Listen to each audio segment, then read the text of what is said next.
तुम्हाला सुद्धा अशी खमंग शेव करायची असेल तर जास्त काही करायचं नाही.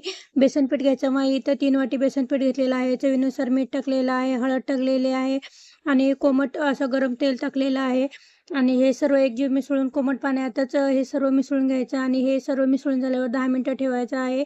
10 मिनिटं होईपर्यंत मी वाटाणे सोलून घेतले, कारण का आम्हाला करायचं आहे आज मटर पनीर.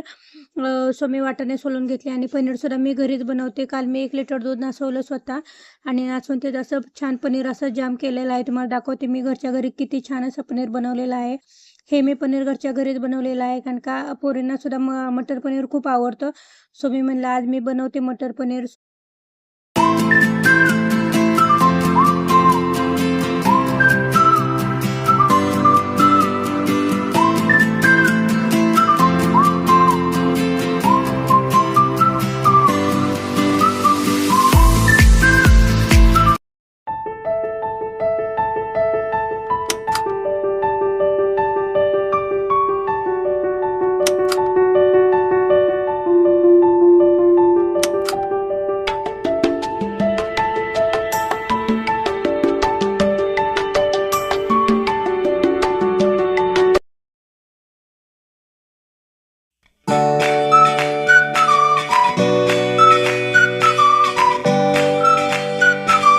स्कूलमधून यायला लागले बघा. आता त्यांना मस्त असं सरप्राईज आहे बघा. तर मस्त असं सरप्राईज आहे, कारण का तर खूप दिवस झाले मागं लागलेले की तिला हे पाहिजे. सो फायनली आम्ही बनवलं आहे. झाकून ठेवतो इथं असं. हे असं प्लेनच ठेवलेलं आहे मी, कारण का असं दाखवायला त्यांना. तर बघूया त्यांची रिॲक्शन काय जातात. तोनवाली आहे बघा.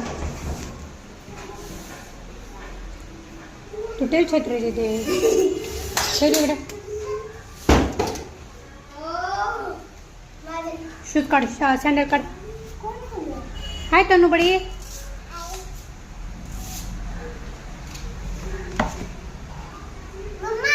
या काय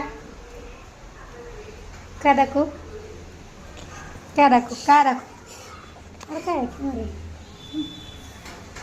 मी सरप्राईज बनवलं तुझ्यासाठी.